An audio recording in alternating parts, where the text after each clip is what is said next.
Story 1. The Midnight Pursuit. Part 1. The Road Through Mist. The Appalachian night had a way of swallowing sound. Even the hum of the tires beneath Liam Hargrove's boots seemed to fade into the rolling dark, muffled by fog and the low, endless whisper of the mountains. The headlights of Ryan's rusted Ford pickup carved to tunnels through the mist, pale beams slicing over the guardrails and the curve of the highway like twin searchlights sweeping for something lost. They'd been driving since noon, and it was past midnight now. Ryan was behind the wheel, humming absently to the static on the radio, too far from any signal to catch a song for more than a second. Liam sat passenger, slumped but restless, fingers tapping the dashboard. He'd tried to sleep an hour earlier, but the mountains had a pulse tonight. The kind of rhythm that made closing your eyes feel like a mistake. The fog came in thicker as they wound deeper into the high country. Pines pressed close to the road, black spears in the headlights. The occasional sign appeared, Ashwille 142 MI, then vanished into grey again. The air in the truck smelled of gasoline, stale chips, and wet wool from their jackets. Neither had spoken for miles. "Think this fog ever clears up?" Ryan muttered, voice thin against the drone of the tires. Liam glanced through the windshield. "Not till morning," he said. "This is Appalachia. It sticks like breath." Ryan chuckled quietly and reached for the thermos wedged in the cup holder. Steam curled up, vanishing before it hit the roof. "We'll stop in Knoxville if it gets worse." "You still awake?" "Barely." "You should try sleeping, man. We've got another 4 hours before the Carolina line." Liam nodded but didn't close his eyes. He knew sleep wouldn't come. The road kept whispering beneath the fog, and every curve revealed the same pale grey nothing. The kind of drive that gnawed at nerves, not for what was seen, but for what wasn't.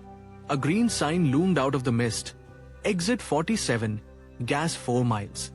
Liam frowned at the fuel gauge, needle hovering near empty. "We should stop soon," he said. Ryan leaned forward, squinting. "We got time. Couple miles won't kill us." The engine rumbled uneasily, as if disagreeing. Still, Ryan pressed on, his eyes glassy from fatigue. Liam let out a long breath and turned his gaze toward the window. Beyond the glass, nothing moved. No lights, no other cars. Just fog, endless and thick as cotton. Minutes bled together. The road dipped between forested slopes, asphalt slick with dew. The fuel light blinked on, a small orange warning that felt far too human in its urgency. Then, with a shudder, the truck sputtered once, coughed, and died. Ryan swore softly and coasted onto the shoulder. The silence that followed was immense. No insects, no wind, not even distant engines. Just the whisper of cooling metal. "Well," Ryan sighed, slapping the steering wheel. "Guess that's on me. Or on both of us," Liam said, rubbing his eyes. "I should have checked." Ryan grabbed his jacket and flashlight from the glove box. "Station's only 4 miles. I'll walk it." Liam blinked. "You sure? It's a bad stretch. I can go with you." "Nah, you stay. I'll be back before you miss me." He grinned, sleepy, good-natured, and stepped into the fog. The truck's dome light painted his back in soft yellow for a moment, then the mist folded around him, and he was gone. Liam sat in the silence, staring at the empty road ahead.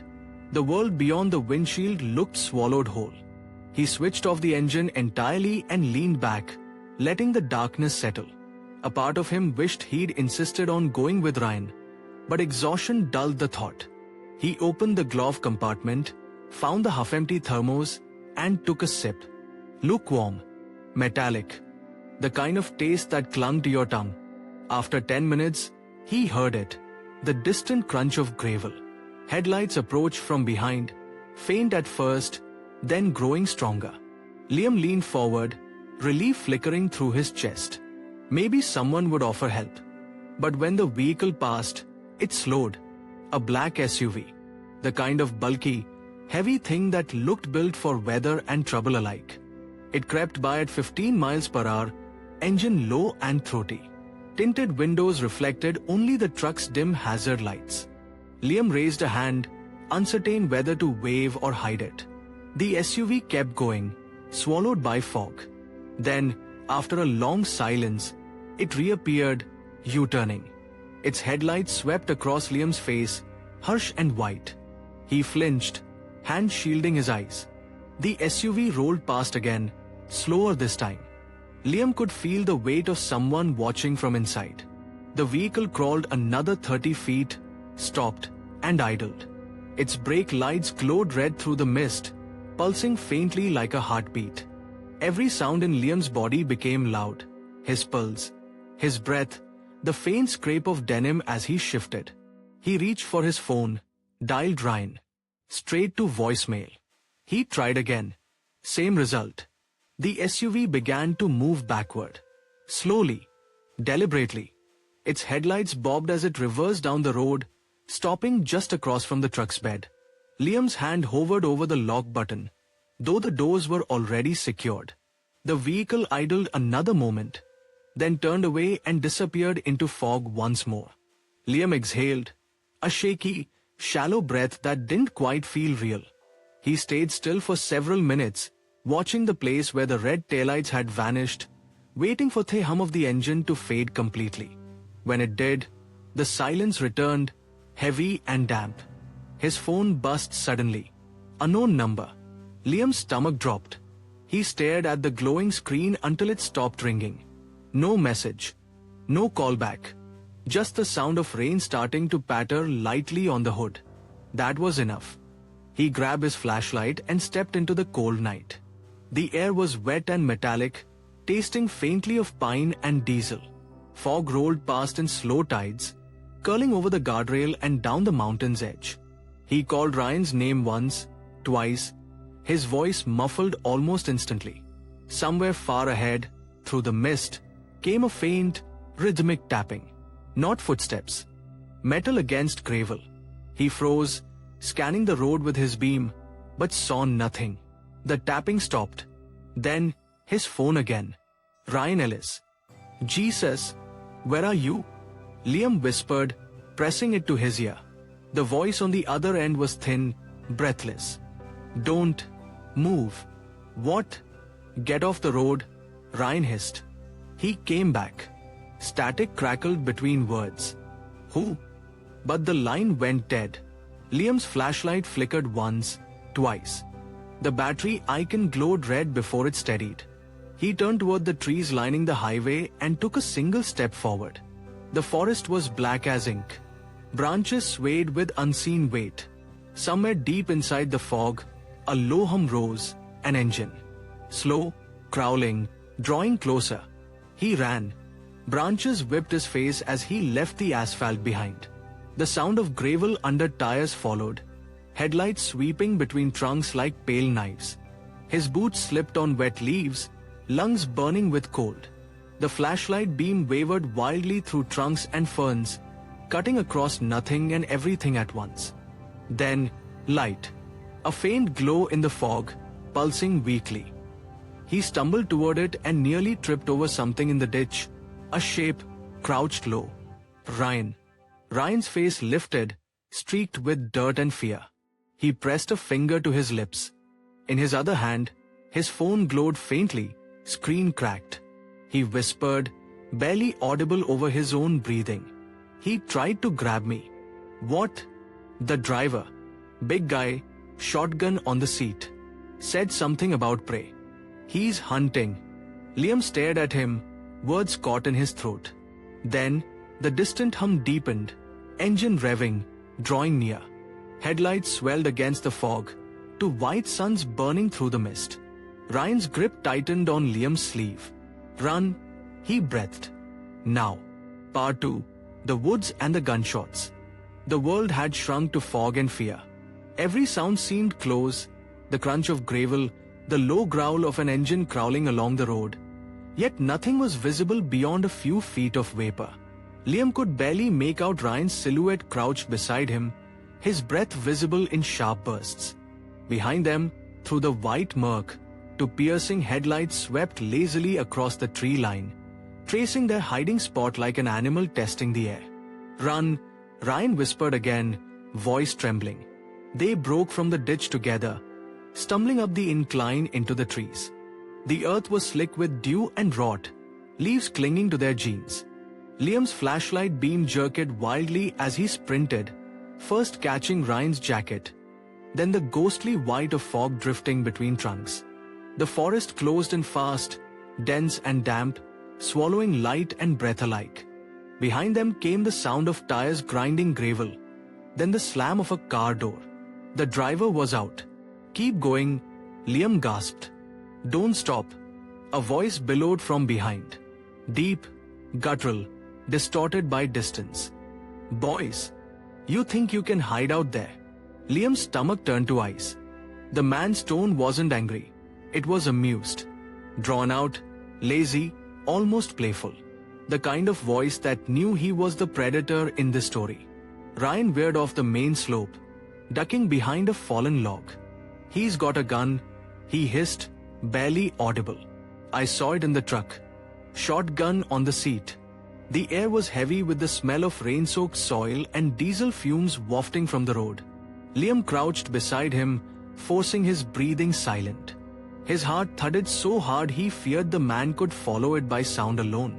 The crunch of boots echoed faintly through the mist, slow, measured, confident. Each step deliberate. The man was pacing along the ditch line, dragging something metallic against the guardrail. A low screech of steel. It set Liam's teeth on edge. "He's taunting us," Ryan muttered. "He's hunting us," Liam corrected. Silence again. Then, a single click. The mechanical, unmistakable sound of a shotgun being loaded. A flash of light exploded across the woods. A white muzzle flare that seared through fog. The shot cracked the night like thunder. Bark splintered above Liam's head, showering them with fragments. He ducked lower, pressing against the wet leaves. Another shot rang out, closer this time. The echo rolled through the trees, bouncing from trunk to trunk. Liam's flashlight slipped from his grip and hit the ground, beam spinning in dizzying circles before landing on Ryan's face. His friend's eyes were wide, wild, shining with fear. "This way," Liam mouthed, pointing uphill. They crawled, then sprinted. Branches whipped their faces, tore their sleeves. The forest floor dipped and rose unpredictably, roots snagging their boots. Liam tripped once, palms slapping mud. Behind them, the shotgun boomed again, this time followed by laughter. Not loud, not manic, but slow and deliberate, each chuckle swallowed by fog. "Run, little rabbits," the voice sang, dragging the vowels. "Run while you can." Ryan grabbed Liam's arm, yanking him to his feet. "He's toying with us. He's not just shooting blind." Liam didn't answer. The words barely made sense in the hedge of adrenaline. His world had narrowed to three things: the sound of pursuit, the pain of breath, and the ghostly white ahead that might be escape. They burst through a thicket and stumbled onto what looked like an old trail, narrow, gravel-choked, snaking between ridges. To the left, a sheer drop vanished into darkness. To the right, the endless forest. Somewhere below, faintly, came the distant roar of the highway. "If we can reach the road," Liam started. Ryan's hand shot up, signaling silence. Voices. Not just one anymore. Two. One deep and slow, the driver. Another, higher, sharper, like static between teeth. Both faint, but coming closer. "How many?" Liam whispered. "Two at least." "They must have followed you when you left the truck," Liam said. Ryan nodded grimly. "One stayed behind, I think. Watching. Jesus." They moved again, slower this time, crouching low beneath the branches. The path curved, disappearing around a rocky bend. A distant glint caught Liam's eye. Something reflective wedged in the mud. He bent, fingers brushing cold metal. A casing. Spent shotgun shell, still warm. The realization hit like ice water. The man had fired this way, not at random. He was herding them. Back, Liam hissed, grabbing Ryan's sleeve. Too late. The crunch of boots echoed ahead. Closer now, cutting off the path. Another pair behind. Trapped. Ryan scanned the trees. Up the ridge. They scrambled upward, clawing at roots for grip. Pebbles slid beneath their boots, tumbling into the abyss below. The air was sharp with pine sap and fear. The fog seemed thicker here, luminous in the moonlight filtering through gaps in the canopy. Halfway up, a voice called again, distorted by distance. Don't fight it, boys. You ain't the first. Then, the low click of a lighter. A flare hissed to life below, casting red light across the trees. The man stood near the bend, a hulking silhouette outlined in crimson hadge, smoke curling from the barrel of his shotgun. His face was obscured by the fog, but Liam could see the gleam of his eyes. Cold. Animal. Enjoying this. Ryan whispered, he's lighting the woods. The flare burned brighter, dyeing the mist blood-red. The man cocked his head as if listening, then turned sharply toward their direction. He'd heard them. A shot blasted through the fog, deafening, close. The bark of the tree beside Liam exploded, showering splinters across his cheek. He flinched, tasted iron. Go! Ryan shouted. They reached the top of the ridge and tore through the trees again, no longer silent. The ground evened out into a clearing, wide, littered with logs and the skeletons of rusted machinery. Old logging ground. The scent of oil and decay hung thick. A sound cut through the ringing in Liam's ears. A distant horn. A truck. Roads near. Liam panted. Ryan didn't reply. He was bleeding, a shallow gash on his shoulder, oozing dark through his sleeve. Liam grabbed his arm to steady him. The wound wasn't from a bullet, thank God, just debris. But they were running out of time. The growl of the SUV engine returned, lower this time, as if circling the clearing's perimeter. Its headlights carved pale ribbons through fog on the far side, searching. They're corralling us, Ryan said through gritted teeth. Liam's mind spun. The ridge drops to the highway maybe 50 yards down. If we slide, you'll break your legs. Better that than. The rest was swallowed by the roar of the SUV bursting through the tree line. Its high beams flared white, washing over them. The vehicle fishtailed in the mud, wheels spitting up clods of wet earth. The driver's door flung open mid-turn. A massive figure stepped out, gun in hand. Liam didn't think. He grabbed Ryan's wrist and yanked him toward the slope. They plunged down, sliding through mud and brush, bouncing off rocks. The forest screamed around them, branches snapping, engines howling, shouts echoing above. Stop, the voice thundered. Then, another gunshot. A branch exploded inches from Ryan's head. They tumbled the last 10 feet and hit asphalt hard. Liam rolled, gasping, vision swimming. Ryan landed beside him with a grunt, face pale but alive. The road stretched empty in both directions, shrouded in fog. Then, light. A massive beam approaching from the left. A semi-truck. Liam staggered into the lane, waving his arms. The truck blared its horn, brakes screeching as it slowed. The driver, a grey-bearded man in flannel, leaned out, eyes wide. What the hell? Please, Liam shouted. They've got a gun. Before the man could respond, the fog behind them pulsed with another flash, headlights, cutting fast down the slope. The black SUV burst through the guardrail, fishtailing, metal shrieking against metal as it slammed onto the asphalt, grill bent, lights blinding. The trucker reacted instantly, slamming the horn again and jerking the rig sideways across the lane. The SUV skidded to a halt 10 feet away, tires screeching. For a frozen second, no one moved. Then, silence. The SUV's lights dimmed. Its engine idled once, twice, then went quiet. The driver's seat door cracked open slightly. But no one stepped out. Ryan clutched Liam's sleeve, whispering hoarsely, "Don't look." The trucker shouted into his CB for police. Behind the walls of fog, the SUV's door swung fully open, creaking. Empty inside. No figure. No sound. Only the steady hiss of steam rising from the hood, curling upward like breath from something sleeping. Part 3. The Aftermath. Morning crept over the Appalachians like a reluctant confession. The fog still lingered between the folds of the hills, turning the pines to faint grey smudges, but daylight dulled the menace.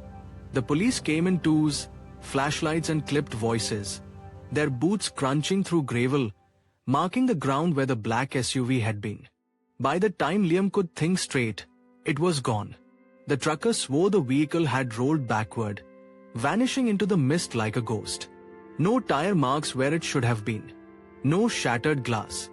Just a streak of oil along the shoulder and the faint, sweet stench of antifreeze evaporating into the morning air.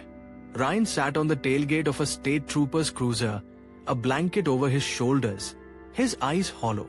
Liam stood a few feet away, shivering despite the coffee one of the officers had pressed into his hand. Every sound, radio squawking, pen scratching on clipboards, felt far away, like an old recording played at the wrong speed.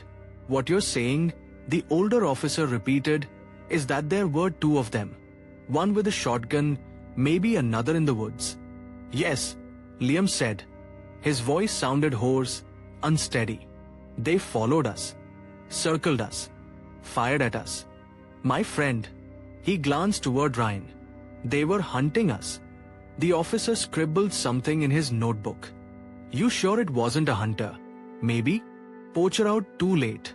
Liam almost laughed, but it came out broken. "Hunters don't stalk people on the highway.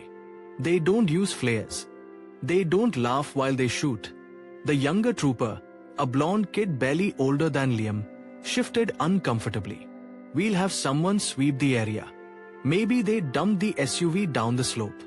Maybe." But Liam knew what he'd seen. The man's eyes through the fog, bright and cold and deliberate. He didn't look lost. He looked in control. By the time the reports were finished, the sky had gone pale blue and the fog began to lift, revealing the twisted edge of the guardrail. The trucker gave them a lift into town, to a gas station with flickering fluorescent lights and a rusted ice cooler that hummed like a dying generator. Liam leaned against the counter, trying to warm his hands around a styrofoam cup of coffee. Ryan paced near the window, muttering to himself, replaying every sound, every step. "I shouldn't even left you at the truck," Ryan said, his voice cracking. "If I'd just..." "You'd be dead," Liam interrupted softly. He was waiting for whoever stayed behind. Ryan stopped pacing. The two of them exchanged a look, that silent, heavy understanding born only of shared terror. Then Ryan nodded once, staring out into the mist. Neither said another word until the tow truck came. That night, back home in Lexington, Liam couldn't sleep. The world had returned to normal. Steady hum of traffic, soft light leaking through blinds, phone buzzing with messages from friends wondering about the trip. But every sound made him flinch. Every passing car outside felt like that SUV idling again, waiting. He replayed the sequence in his head until dawn. The engine dying, Ryan walking into the fog, the slow crawl of headlights. There was no logic to it. The man hadn't stolen anything. He hadn't demanded money. He'd simply followed, as if the chase itself was the point. When he closed his eyes, he heard the shotgun's echo, not as a sound, but as pressure in his skull, a pulse that refused to fade. The next few days blurred into one another. Ryan texted occasionally, asking if Liam had heard from the police. He hadn't. The officer said they'd combed that section of I-64 for signs, shell casings, prints, debris. Nothing. Not a single trace of another vehicle. The report called it unsubstantiated gunfire. A polite way of saying they didn't believe him. Liam started driving again a week later, but only in daylight. He took detours through town instead of highways, even when it added hours. His coworkers noticed his jitteriness, the way he'd glance at reflections in store windows or flinch when a car idled too long at a stoplight. He began locking his truck twice, sometimes 3 times, checking the back seat before turning the key. The smallest things became reminders. The smell of motor oil, A foggy morning. The hiss of tires on wet asphalt. Each one a trigger, dragging him back into the woods. He could still feel the bark exploding beside his face, the grit of splinters in his skin. Sometimes, he'd wake in the middle of the night certain that someone was outside the window, watching. He never caught anyone. But once, after a week of restless nights, he found muddy footprints by the fence. Too large to be his own, too fresh to be old. One afternoon in December, a state trooper called. We found a burned-out vehicle down in the ravine off exit 78. Could be your guy's SUV. Liam drove out there, his pulse hammering the whole way. The car was unrecognizable. A twisted skeleton of metal and ash. The license plate had melted into slag. The smell of burnt rubber and pine still hung in the cold air. The trooper crouched by the wreck, scratching his chin. No body. No weapons. Probably torched a week ago. Ryan didn't want to come. He said it wouldn't change anything. But standing there, Liam felt something shift. Not relief, exactly, but confirmation. The danger had been real. The threat had weight. And yet, even as he stared at the carcass of that vehicle, he couldn't shake the sense that whoever had been inside was still alive. Watching, waiting, maybe laughing again somewhere deep in the fog. Christmas came and went quietly. Liam's mother commented on how thin he'd gotten, how his eyes seemed older. He made excuses, bad sleep, stress, work. The truth felt too absurd to explain. People didn't get hunted by strangers on empty highways. That was something that happened in movies, not along the Appalachian passes. And still, he avoided the mountains. He avoided driving after sunset. But the past has its own roads. One cold February night, leaving work late, he stopped for gas on a nearly empty stretch outside of town. The fluorescent lights buzzed overhead. The air smelled faintly of diesel and snow. He was filling the tank when he saw it. The same pattern of headlights cresting the hill. Twin beams, slow, deliberate. The engine rumbling low. His hand froze on the nozzle. The car rolled closer. Same size, same shape, same deep growl. But it passed. Just a black SUV, windows tinted, disappearing into the dark. Liam's breath came in ragged gasps. His pulse thundered in his ears. For 10 full minutes he stood there, staring down the empty road, half expecting the vehicle to return. It didn't. He climbed back into the truck, hands trembling on the wheel. His reflection in the windshield looked like someone else. Someone perpetually poised between relief and dread. Maybe it hadn't been the same car. Maybe he'd imagined it. But when he reached home, he left the engine running for a while, headlights sweeping the drive. Just to make sure. Weeks later, Ryan called. He'd started therapy. Nightmares. Mostly. The woods. The laughter. The red flare lighting the fog. Sometimes I think I still hear him, Ryan admitted. When it's quiet. Like he's right behind me. Liam said nothing for a long time. Then quietly, I hear him too. They talked about meeting up. Maybe hiking somewhere far from the Appalachians, somewhere with open sky and no trees. But they never did. Every time they tried to plan, something got in the way. Work, distance, weather. Or maybe, deep down, they both knew they couldn't face that part of the world again. On the anniversary of that night, Liam drove back out to I-64. He parked by the same stretch of road, the same bend near the guardrail. The forest below was silent, blanketed with mist. He stood there for a long time, hands in his jacket pockets, waiting for, he didn't know what. The wind shifted through the trees, carrying the faint scent of oil and wet pine. Somewhere far below, something metallic creaked. Maybe an old car frame, maybe a memory. He half expected to see headlights bloom through the fog again, that same steady crawl of a predator in the dark. But nothing came, only the whisper of the woods, indifferent and endless. For the first time in months, Liam exhaled fully.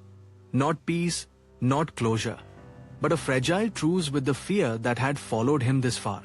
When he got back into his truck, The dashboard light flickered once, briefly, before settling into a steady glow. He started the engine, turned toward home, and drove until the road disappeared into daylight. Dash dash dash dash dash dash dash. Story 2. The Motel Stalker. Part 1. The Road Through Silence. The road cut through the Appalachians like a scar, winding, narrow, hemmed by skeletal trees that leaned over the asphalt as though listening. Liam Hargrove had been driving since dawn, his old Jeep groaning around every curve, dashboard lights flickering in protest. It was late November 2014, a week before Thanksgiving, and frost had painted the edges of the mountains in pale silver. He was 23 then, younger, restless, working odd jobs between semesters, saving for his father's surprise 50th birthday in Knoxville. He'd planned the drive as an act of economy and pride. No flights, no fancy hotels. Just him, his Jeep, and a few nights cutting through the heart of the Appalachians. He hadn't yet learned that there are stretches of those mountains where silence feels sentient. By the time the sun dipped behind the ridges, the world had narrowed to 2 headlight beams and the murmur of tires. The radio had died hours ago, a faint hiss of static that now felt like a memory of company. His phone had no signal. He'd passed no cars for 30 miles. Somewhere around the Kentucky-Tennessee border, a faded wooden sign appeared on the shoulder. Vacancy, Mountain View Motel. Liam pulled in more from fatigue than trust. The gravel lot was uneven, the sign flickering weakly. Its red, vacancy, letters half burned out. The building was one long strip of rooms under a sagging roofline, its paint peeling like sunburned skin. A single soda machine blinked beside the office door, buzzing like an insect trapped behind glass. Inside, the lobby smelled of dust and disinfectant. A television murmured in the corner, a nature documentary with the sound low, showing wolves stalking caribou through snow. The clerk behind the counter looked half asleep, middle-aged, with a nicotine yellow beard and a faded Kentucky Wildcats hoodie. His name tag read Ricky, though the letters were faded enough to require squinting. One night, Liam said, voice rough, just passing through. Ricky slid the key across without looking up. Cash only. Room 9. Liam counted out $40 in crumpled bills. The man didn't say thank you. Outside, the air had turned bitter. The wine smelled of pine and cold metal. Liam parked in front of room 9, third from the end, and sat in the Jeep a moment, listening to the engine tick as it cooled. His breath fogged the window. The motel sat in a hollow between hills, shielded from the road by a thicket of fir trees. No sounds but wind and the distant hum of a generator. No other cars. The windows of the other rooms were dark, save one near the end that pulsed faint blue from a flickering TV. He thought, for an instant, he saw a shadow move behind one curtain. Just a flicker of motion, or his reflection shifting in the glass. He told himself it didn't matter. The room was better than expected. Worn, yes, the carpet stained, the curtains frayed, but clean enough. A floral bedspread that smelled faintly of bleach and cigarette smoke. He threw his duffel on the bed, checked the locks twice, and showered under water that alternated between scalding and glacial. When he came out, the TV was on, though he was certain he hadn't turned it that way. An infomercial played in muted tones. A woman smiling too wide as she demonstrated knives that could cut through tin cans. He turned it off and stood still for a long moment, the room heavy around him. Then he laughed softly, shaking his head. Paranoia, he thought. The product of too many empty roads. He slept lightly, dreams half-formed and murky. A sound woke him sometime after midnight, a faint thump outside, followed by the creak of gravel shifting under slow steps. He held his breath, listening. The sound passed. When he woke again, grey dawn was leaking through the curtains. He dressed, checked the locks, still bolted, and packed his bag. Stepping outside, he froze.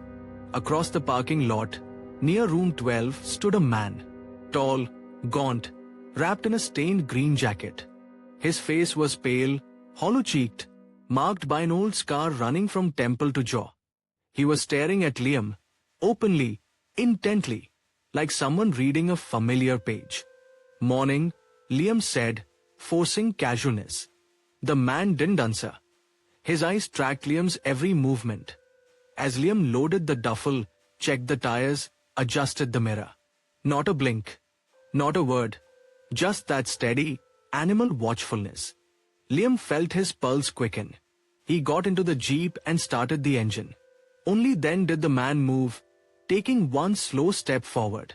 Then another. Then he stopped, just 10 feet away, standing perfectly still, head tilted slightly. Liam drove off without another word. The highway climbed sharply into mist, switchbacks curling like ribs around the mountain's flank. Liam glanced at the rearview mirror more than he liked to admit. Every time he expected to see that gaunt face again, maybe reflected in another car's window or standing by the tree line. By the time he hit the main route south, the morning fog had burned off. The air cleared to cold blue. He stopped at a gas station to fill up and shake the feeling off. A woman behind the counter, middle-aged and kind-eyed, chatted with him while ringing up a coffee. "You from out of town?" she asked. "Just passing through," Liam said. "Stayed the night at that mountain view place up the road." Her expression shifted. "That place still open?" "Barely," he said, half smiling. She nodded slowly. "You be careful on that road, honey. Folks disappear up there every so often." Liam laughed lightly, but it sounded hollow. "Disappear?" The woman shrugged. "Maybe they run off the cliffs. Maybe they don't. But it's a lonely road." He left with the taste of stale coffee and unease in his throat. The wind outside carried the smell of wet leaves and diesel. Back in the jeep, he checked his mirror again. For a long moment, he thought he saw movement. A shape in the distance, parked under the shadow of a billboard. But when he blinked, it was gone. He'd driven maybe an hour when the road narrowed into a single-lane stretch, the forest pressing close on both sides. He slowed for a curve, and that's when he saw it. A car idling on the shoulder. A maroon Dodge Charger, paint dulled by dust, front bumper dented. No one inside, or at least no movement. As he passed, his skin prickled. Something about the vehicle, the color, the silence, the faint reflection of its windows, reminded him of the motel's dim parking lot. The way the air had felt still. 10 minutes later, his phone buzzed. No signal before. But now a lone text came through from an unknown number. "You left early." Liam froze at the wheel. He checked the number. Unlisted. He read it again, the words like a whisper in his mind. "You left early." His pulse thundered.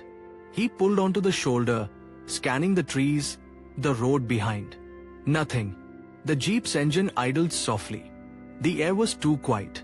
He thought of the scarred man's stare, the motel clerk's indifference, the stillness of that place. And then, for the first time, he felt it, that creeping awareness of being hunted, not randomly, but deliberately. Like something had chosen him. Part 2. The tail lights in the mirror. By afternoon, the Appalachians had swallowed the sun. The road crawled downward through layers of fog, pines rising on either side like dark sentinels. Liam's jeep rattled over cracks in the asphalt, its headlights barely piercing the grey. He hadn't spoken a word aloud since the text. The words "you left early" still hung in his mind like a nail catching cloth. It could have been a prank, he told himself. Maybe a wrong number. Maybe someone from work, messing around. But that didn't explain how the message had reached him out there, in a signal dead zone. Or why his phone buzzed again now, lighting the cab with cold blue light. Still on the road. Liam's chest tightened. The number was the same. Unlisted. No name. No history. He didn't reply. He couldn't. His fingers hovered over the screen, useless, as if words themselves could summon something closer. He switched the phone off, tossed it onto the passenger seat, and gripped the wheel harder. The radio was dead, the silence immense. At first, the road felt empty again. No cars, no sound but the hum of tires and the whisper of wine through vents. But when he came out of the next curve, his headlights caught a glimpse of something ahead, a glimmer of red tail lights far down the mountain grade. The Charger. Maroon paint. Distinctive dent in the rear bumper. Liam's throat went dry. He eased off the accelerator, letting distance grow between them. The Charger seemed to slow in tandem. For the next 10 minutes, they moved in uneasy rhythm. One car always visible, the other shadowing, like dancers out of sync. The forest pressed closer, the fog deepened. The guardrail fell away to black ravines. Liam flicked on the high beams. The reflection of the Charger's metal was unmistakable now. The same dull gleam he'd seen outside the motel. He exhaled shakily. "It's just coincidence," he muttered. "Just another driver." But when he slowed to 40, the Charger slowed too. When he sped up, its lights drew closer. By dusk, the mountains had dissolved into a kind of ocean, fog rising, curling, swallowing sound. The road signs grew scarce. One pointed toward a small town called Clay Hollow, population unreadable under layers of rust and bullet holes. Liam took the turn without thinking, tires skidding on gravel. The Charger followed. The road narrowed again, unlit, winding past abandoned barns and collapsed fences. He could feel adrenaline eating into the edges of thought now, vision sharpening, heartbeat hammering. He glanced in the mirror. The Charger kept its distance, not close enough for confrontation, but never far enough to vanish. Then, abruptly, it turned off its headlights. The red taillights disappeared.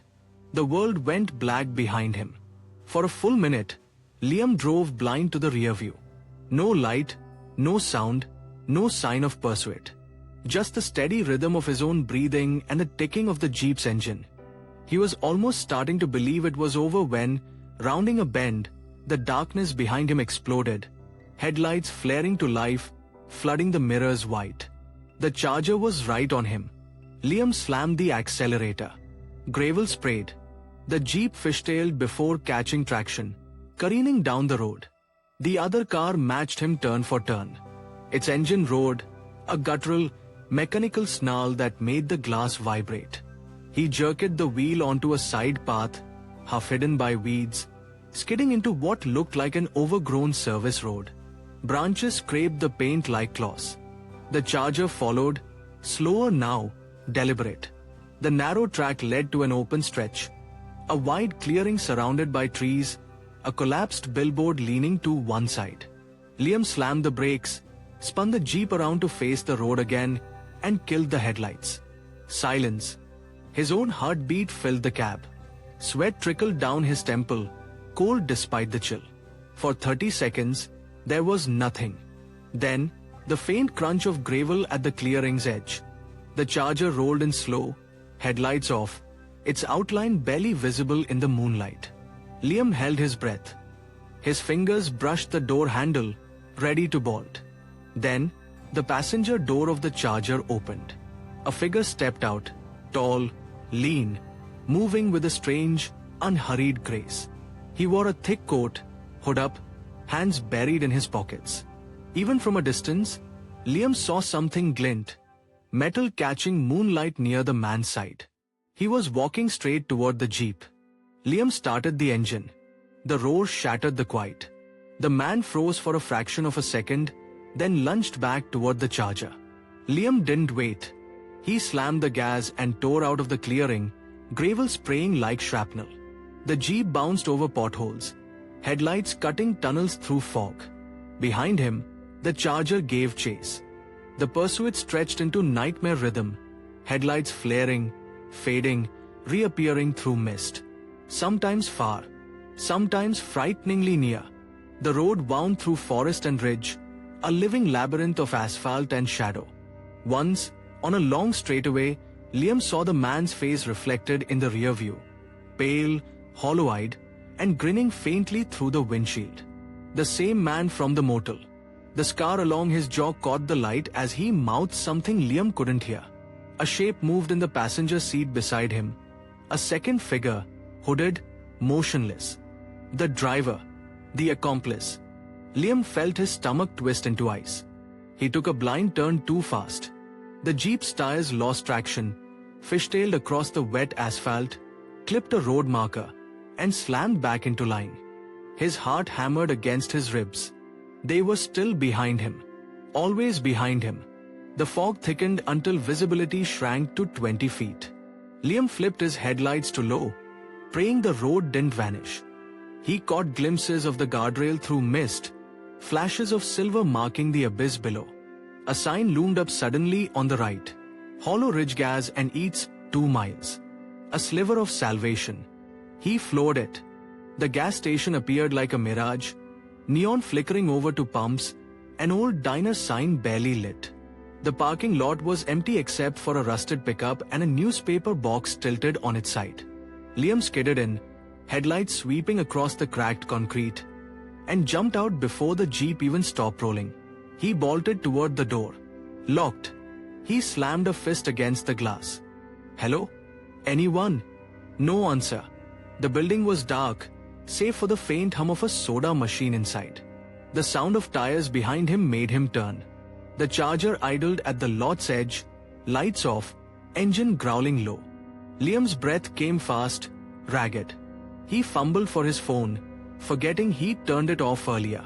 The screen flickered to life, no signal.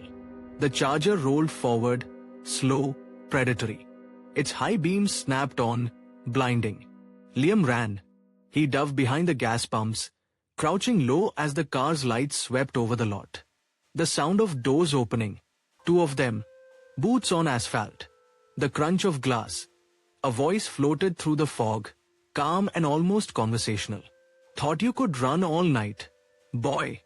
Liam pressed a hand over his mouth to stifle breath. The smell of gasoline was sharp, choking. Another voice, younger, rasping. He's here somewhere. Check the diner. The first man laughed quietly. Let him hear us. Makes it better. Their footsteps echoed across the lot, moving apart. Liam slid toward the Jeep's far side, crawling low, every muscle trembling. His keys dangled from his pocket. A faint metallic jingle that sounded thunderous in the silence. He caught them midsway, freezing. Boot steps turned. The laughter stopped. Did you hear that? A long pause. Liam bolted. He dove into the Jeep, jammed the key into the ignition, and twisted. The engine sputtered, coughed, then caught. He hit the lights and reversed, tires screaming. The men shouted, running toward him. A flash of movement. One of them raising an axe, the blade glinting in the headlights. Liam threw the Jeep into gear and floored it. The hood of the Charger loomed in the mirror, the man's silhouette framed against the glare. Then the Jeep clipped the corner of the pump as it shot forward, sending sparks across the wet concrete. In the rear view, the 2 figures shrank into the fog, still chasing, their shapes swallowed by the mist. Liam didn't stop, didn't look back. He drove until the sky began to pale and the gas gauge hovered just above empty. Only then did he pull onto a small overlook, engine idling, body shaking uncontrollably. The sunrise burned gold over the ridge, but he couldn't feel warmth. The phone buzzed once, just a whisper of a notification slipping through the dead zone. He looked down. We'll see you again. Would you like me to continue with part 3, The Last Mile, where the confrontation unfolds at the next desolate gas stop and the true connection between Liam and the stalker is revealed? Part 3, The Last Mile. The message stayed on the phone screen for a long time. We'll see you again. Liam didn't move. The morning light crept through the windshield, staining his hands pale gold. But he felt cold to the bone. Every sound seemed magnified, the low hum of the idling engine, the tick of cooling metal, the faint hiss of wind crawling up the mountain slopes. He turned off the ignition. The sudden silence roared in his ears. The world outside felt hollow. All mist and distance, no movement, no birds. He sat there until his heartbeat slowed enough to think. The Jeep's gas gauge hovered near empty. The road stretched endlessly ahead, disappearing into low fog. The GPS was useless. No signal, no map. The screen blinked between static and grey. He told himself he'd imagined the text. A glitch? Maybe. A delayed message. But in the rearview mirror, the faint reflection of his own eyes looked unconvinced. He needed people, witnesses, light, anything. The next town wasn't far. If he could reach it before the fog thickened, he could file a report, find a mechanic, maybe call his father and pretend none of this had happened. He turned the key. The engine coughed, sputtered, then steadied. The road stretched on, winding through forest. The trees blurred past, their trunks slick with dew. For a while, he began to believe it was over, that the night had been a fevered dream born of exhaustion and coincidence. Then he saw the sign. Rest area of 1 mile. It looked almost friendly. A small, blue roadside sign with a picnic table icon. The kind of place built for weary travelers. The kind of place that promised relief. But when he pulled in, the lot was nearly empty. A single lamppost flickered weakly. Weeds burst through cracked asphalt. The vending machines were smashed, their glass spider-webbed. A wooden restroom shack stood at the far end, one door hanging slightly open. The silence was total. He parked under the light and stepped out slowly. The air smelled faintly of rust and damp leaves. Somewhere in the woods, a branch cracked, sharp and close enough to make him flinch. "Hello?" he called. "Anyone here?" Nothing. Just the wind in the trees. He debated leaving immediately, but his hands were shaking too badly to drive. He gripped the edge of the hood, exhaling through clenched teeth. That's when he saw it. Lying on the concrete beside the vending machines, a torn motel brochure. Faded logo. Mountain View Motel. He picked it up. The paper was damp, smeared with mud, but there was handwriting scrawled across the back in pen. "You forgot your key." The letters were shaky, uneven, pressed deep into the page like they'd been written with anger. He dropped it. His pulse roared in his ears. He turned in a slow circle, scanning the tree line, the restroom, the lot. No cars, no movement, until the lamppost behind him flickered. Once, twice, and went out. The lot sunk into half darkness. The crunch of gravel followed. He spun. A figure emerged from the tree line. Same green jacket, same hollow face, scar cutting deep along the jawline. The man from the motel. He was walking straight toward him, a limp in his step, his gloved right hand swinging slightly, the glint of metal visible in the morning grey. Liam backed toward the jeep. "What do you want?" The man stopped about 20 feet away. His head tilted, bird-like. For a moment he said nothing, just stared, eyes unreadable. Then, softly, "You shouldn't have left." Liam's stomach turned to stone. The man smiled faintly, not amusement, not malice, but something sad. "You said you were staying another night. Told Ricky you'd be around." Liam blinked. "What are you talking about?" The man stepped closer. His voice changed, higher now, trembling with anger. "You told me your name. You told me where you were headed." Liam shook his head, backing further. "No, I didn't." "Yes, you did." The man's voice broke. "You lied." The blade flashed, a small hunting knife, nicked along the edge. He pointed it at Liam, arm trembling. "You think people don't notice? You think you can just leave after talking like that?" Liam's breath caught. His voice came out low, steady only by force. "I don't know you." The man's smile faded. His eyes flicked toward the jeep. "You left early." Liam bolted. He sprinted for the door, fumbling for the handle. The knife clattered against the metal behind him, sparks flying. He yanked the door open, slammed it shut, and locked it in the same breath. The man's face appeared at the window, inches away. Wild eyes, teeth bared, fogging the glass with his breath. The blade scraped against the window, leaving thin white trails. Liam jammed the key into the ignition. Nothing. The engine clicked, dead. The man's hand slammed the hood, hard enough to dent the metal. His voice was a snarl now, a mix of rage and something else, almost grief.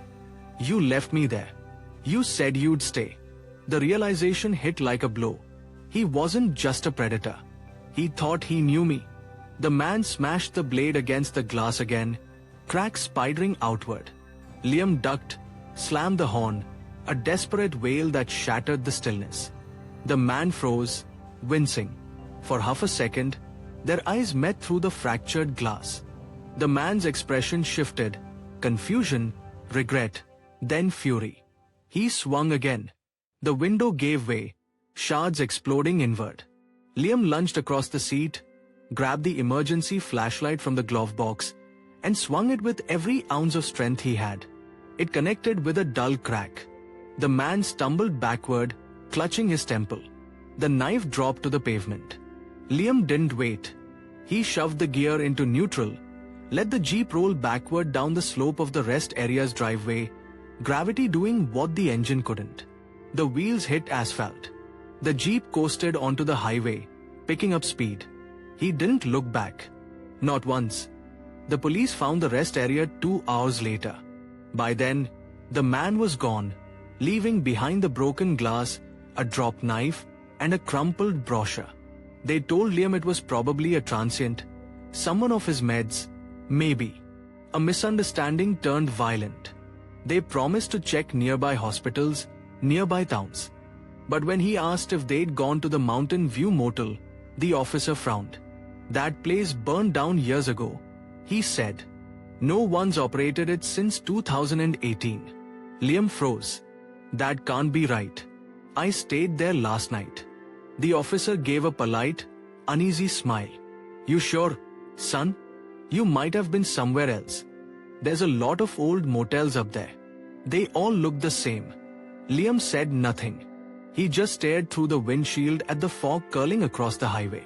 Later, when he checked his phone, both messages, "You left early and we'll see you again," were gone. No history, no number, no trace. He scrolled through his photos for proof, hoping to find a picture of the motel. The peeling sign, the flickering neon, anything. But the camera roll ended abruptly the day before. He never took that route again. Even years later, when work trips or family visits tempted him toward the mountain roads, he found excuses, detours, longer highways, safer paths. But on rare nights, when the fog rolled thick across Lexington and the wind carried that same metallic scent of pine and diesel, he'd wake at the faint sound of tires crunching gravel. Always distant, always moving closer. And sometimes, when he drove through town after dark, he'd catch a glimpse of headlights in his rear view. Low, slow, steady. A maroon glint under the streetlights. Just long enough to make him wonder if the road had followed him home. Plus. Story 3. Assault at the Ghost Stop. Part 1. The Man by the Vending Machine. The road was a ribbon of grey cutting through endless dark. Liam Hargrove had been driving for 11 straight hours. Kentucky to Georgia. Winter break, 2016. The heater in his old Honda Civic only worked on high, so the cabin smelled faintly of burning dust and engine oil. The stereo had long since given up, reduced to a low hum of static. The sky above was moonless, clouds dragging across the stars like bruises. On both sides of the interstate, the Appalachians loomed, black shapes swallowing everything. He had $20 in his wallet and a quarter tank of gas left. The plan was simple: push through until exhaustion, then pull into the next rest stop, grab a few hours of sleep, and finish the drive to Savannah by morning. He hadn't seen another car for 30 minutes. The only light came from the dashboard and the occasional green reflector flashing past like pulse signals. Then he saw the sign. Rest area 2 miles. A blue rectangle glimmering like salvation. Liam exhaled. His eyes ached from focus. The caffeine had worn off hours ago. He imagined a bathroom sink, cold water, maybe a vending machine Coke. Civilization in miniature. The rest area appeared around the next curve. Two flickering lamps, a concrete building, one vending machine glowing faintly in the dark. Only one other car. An old silver sedan parked crookedly near the edge of the lot. He rolled in slow, tires crunching gravel. The air was colder here, sharper. his breath fogged in the beam of his headlights.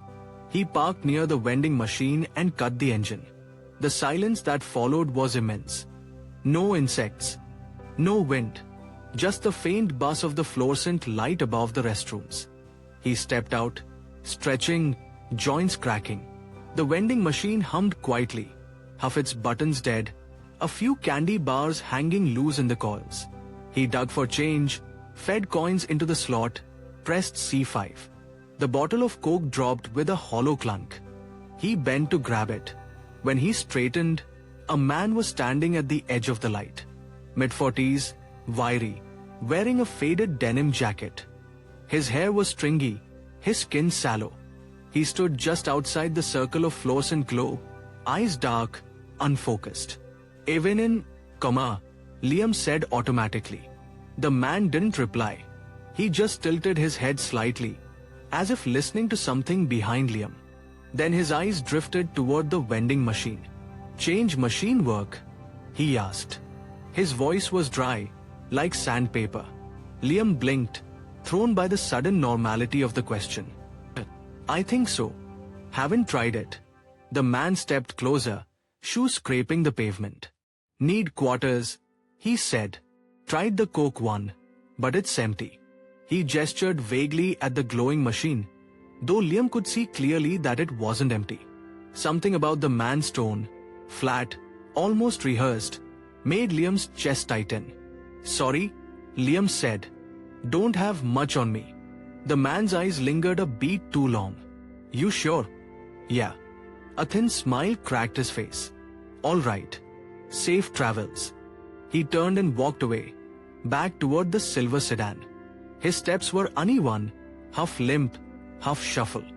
He opened the driver's door, stood there for a moment without getting in, and then, very slowly, turned his head to look back at Liam.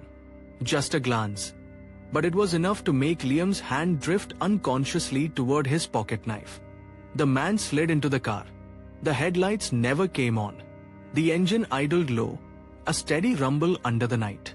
Liam felt watched, even after turning away. He sipped the Coke, the taste metallic, his throat dry. He told himself he was being paranoid. Lonely, overtired, broke.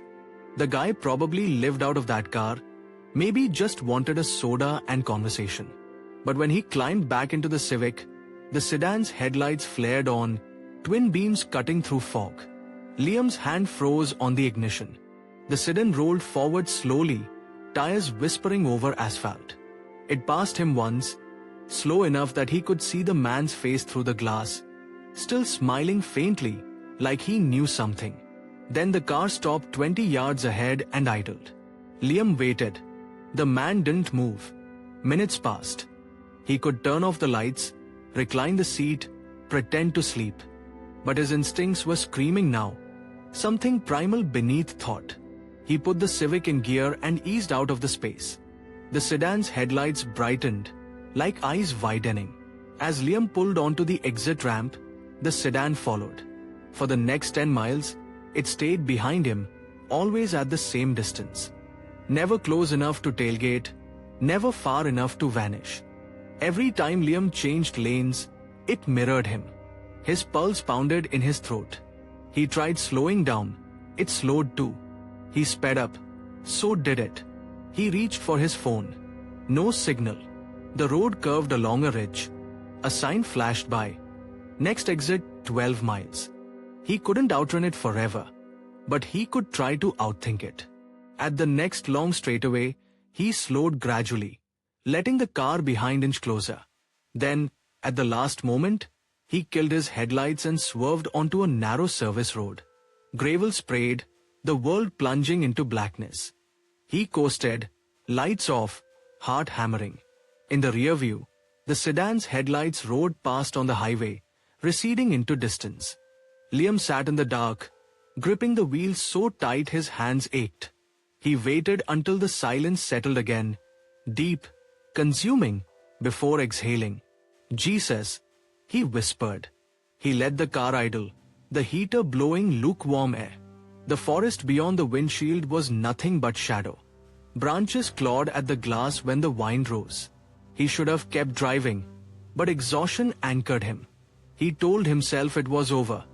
Just a drifter being weird. He reclined the seat, locked the doors, and closed his eyes. Sleep came in thin, nervous waves. Somewhere between dream and waking, he thought he heard footsteps outside the car, slow, deliberate, circling. But when he opened his eyes, there was only fog pressing against the glass, heavy and white as breath. Part 2. The hammer in the fog. When Liam woke, his neck ached and his throat felt raw. The windows were pale with frost. A thin layer of fog pressed close, muting the dawn into a dull, colorless glow. For a moment he couldn't remember where he was, just the smell of stale air and cold vinyl. Then the memories flooded back. The rest stopped. The man, the silver sedan. He sat up fast, scanning the lot. Empty. Just a cracked stretch of pavement bordered by bare trees and a rusted picnic bench. The only sound was wind. He checked the mirror again, more than once. Nothing. No headlights. No movement. Maybe he'd imagined it. Maybe it was exhaustion, caffeine, loneliness.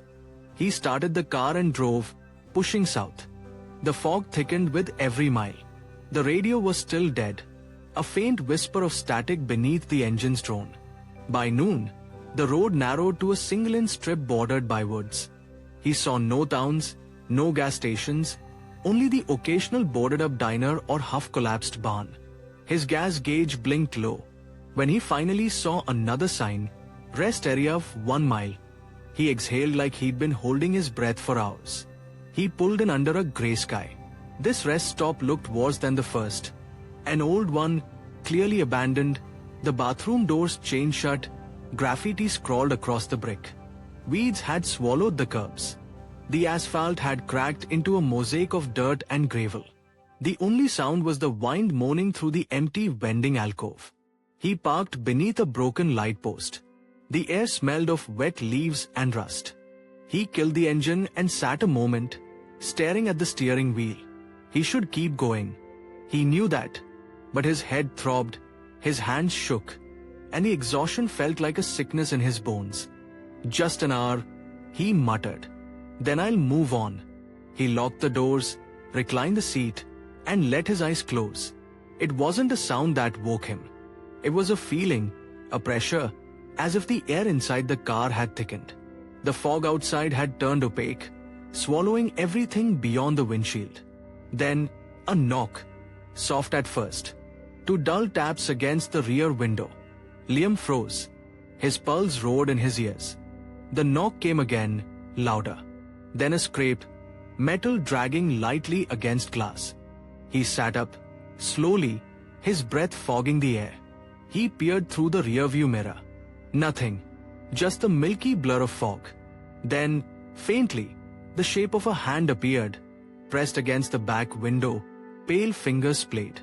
He lunged for the ignition, twisted the key. The engine sputtered, once, twice, then died. The hand slid away. He tried again.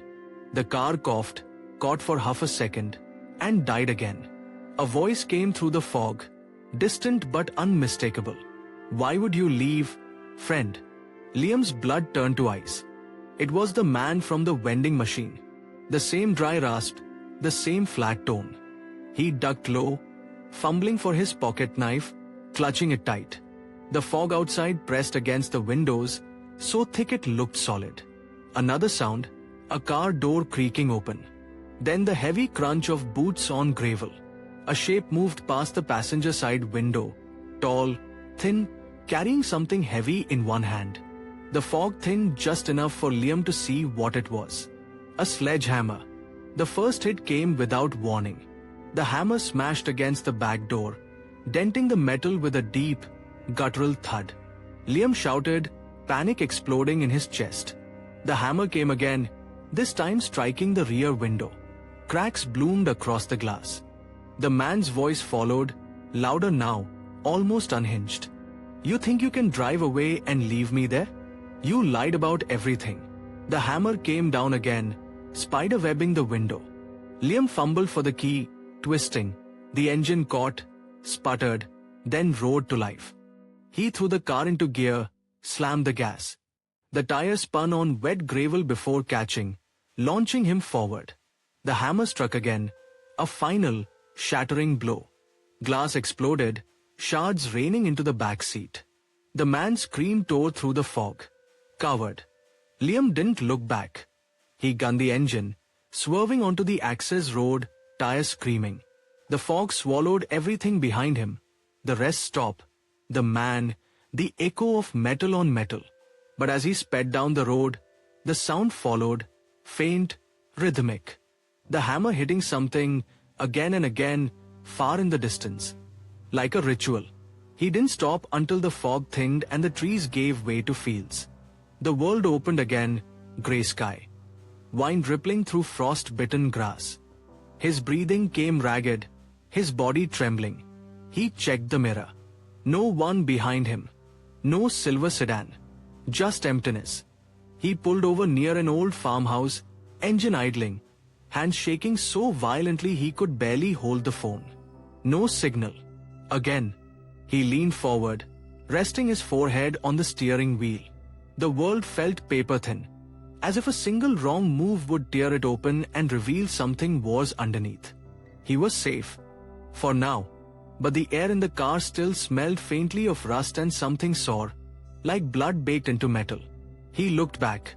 The rear window was gone, jagged glass glinting in the morning light. On the edge of the trunk, something had been scratched into the paint, letters, rough and shallow, carved with the tip of the hammer. Liar. He drove until dusk, half-blind with exhaustion. His body ached from tension. Every noise made him jump. The radio was still dead, the silence heavier than before. He reached another gas station just after dark. One of those 24-hour stops lit by buzzing neon. He pulled in, breathing hard, his arms locked stiff on the wheel. A woman behind the counter blinked at the sight of his shattered rear window. Good Lord, what happened? Road debris, Liam said automatically. His voice sounded wrong, flat, mechanical. She frowned, clearly unconvinced, but didn't press. You want me to call someone? He shook his head. No, just gas. She nodded, uneasy, and watched him through the glass as he filled the tank. The light painted the asphalt pink, the air heavy with gasoline fumes. For a fleeting second, he felt normal again. A man at a gas station, miles from anywhere, refueling for the road. Then he saw it. A set of muddy footprints leading up to the pump beside his, fresh, heavy, boot-shaped. They stopped just a few feet behind his car. No one was there now. He turned slowly, scanning the edges of the lot. The night beyond the lights was pure black. The sound of wind filled his ears. But faintly, just at the edge of hearing, came another sound, the metallic ring of something heavy tapping against the pavement. Once, twice. Like the heartbeat of a promise. Part 3. The ghost stop. The highway stretched ahead in endless grey. Liam's eyes burned from hours of focus. The world outside reduced to smears of rain and the rhythmic pulse of windshield vipers. He hadn't spoken a word since leaving the gas station. He hadn't even turned the radio on. The silence inside the car felt heavier than noise. The temperature gauge blinked red. The gas light glowed again. He'd been driving on fumes for 30 miles. The road sign appeared out of the darkness like a revelation. Rest area 2 miles. The blue paint faded, the lettering barely legible. His chest tightened. The last 2 stops had almost killed him. He could feel his body screaming to keep driving, to not stop. But the tank wouldn't make another 5 miles. So he slowed, guiding the car down the exit ramp. This rest area was different. No lights at all. Just the faint gleam of the moon on wet pavement and the black outlines of vending machines standing like tombstones. A single sign hung askew by the entrance, closed until further notice. He coasted to a stop near the far edge of the lot.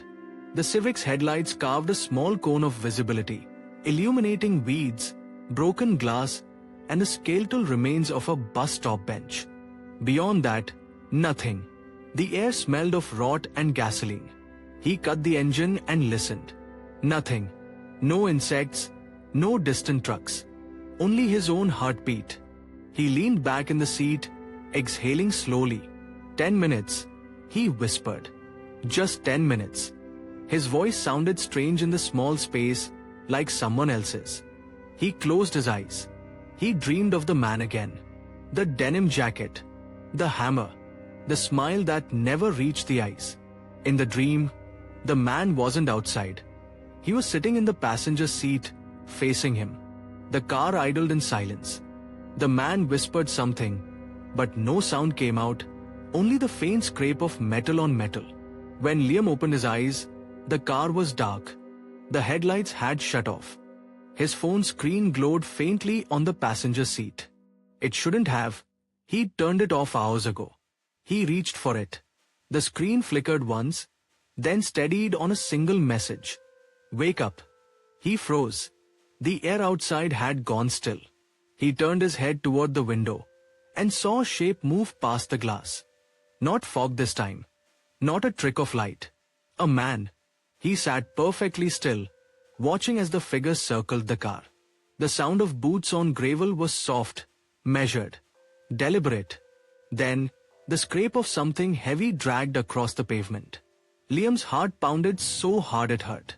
He slid low in the seat, fumbling for the knife in his jacket pocket. The blade shook in his hand. A knock came, gentle, almost polite, on the driver's side window. He looked up. The man stood there, half illuminated by moonlight. Same jacket, same hollow face. The hammer glinted faintly in his hand. Evening, friend, he said softly, like it was still their first meeting. Liam's breath hitched.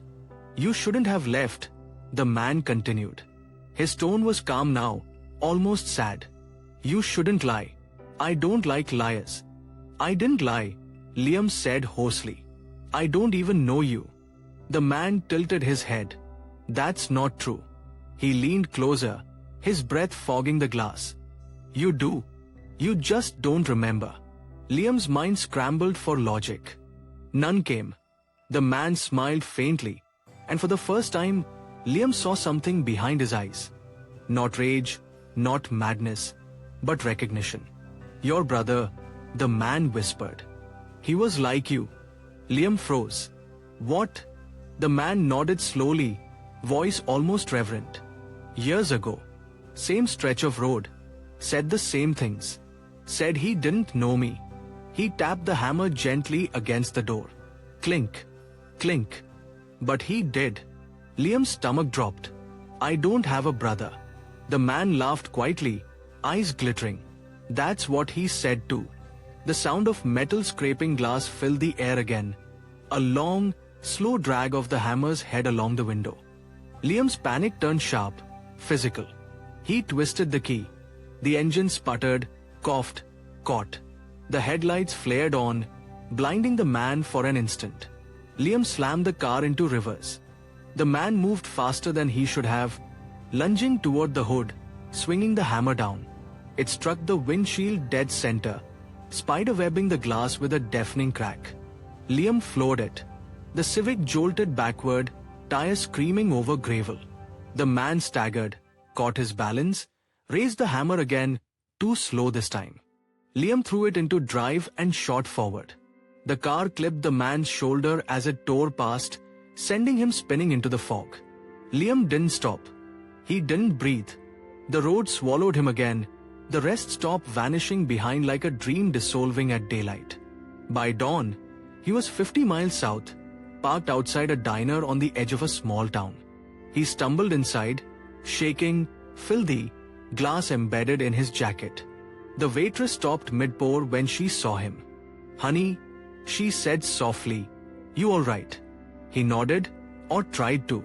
His lips moved, but no sound came out. When the sheriff arrived half an hour later, Liam told everything.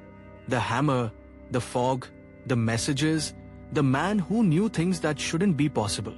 The sheriff listened patiently, expression unreadable, jotting notes in a worn pad. Then he said, Son, there hasn't been a working rest stop in that area for years. They closed them all down. The one near mile marker 212 burned out after an accident. Liam frowned. That's impossible. I was there. The building's still standing. The sheriff sighed. No, sir. It's gone. Has been since 2019. Liam stared at him, heartbeat pounding in his ears. But there was a man. The sheriff held up a hand. We'll send someone to take a look. Why don't you get some rest? He didn't sleep that night. Or the night after. Weeks later, a state trooper called to confirm what the sheriff already knew. The site he described was just an overgrown patch of asphalt. Vines covering what used to be vending alcoves. No sign of struggle. No hammer. But when they dug through the archives, they found something else. A police report from 2011.